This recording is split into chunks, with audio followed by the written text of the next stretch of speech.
I've been attached with the feeling of now waking up with you by my side. Hanggang ngayon nga guys ay pinag-uusapan pa rin ang ating Bel Mariano, lalong-lalo na nga ang pagtawag sa kanya na new gen superstar, na alam naman natin na marami nga ang mga bashers na tutol dito. At dahil nga itong ating Donnie na tumawag dito ay mas lalo pang ang umingay, dahil talaga namang itong ating couple sila Donnie at Bel, ang Gen Z superstar new gen phenomenal love team, the new gen concert princess, princess of the Philippine Entertainment. At ayon nga guys sa mga bula, alam ko na problema nila ang titulong new gen superstar ni Bel.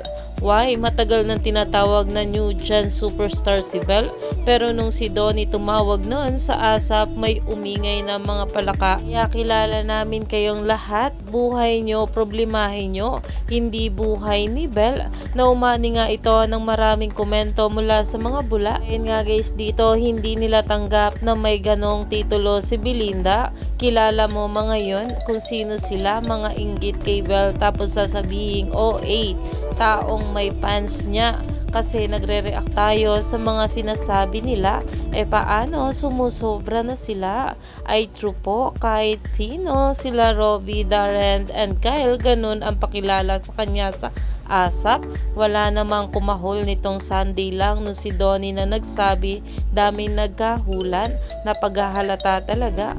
Ayan nga guys, na kung saan alam naman natin na itong ang ating Donnie Pangilinan ay sobrang proud nga sa kanyang think, at talagang new gen superstar ang tawag niya dito.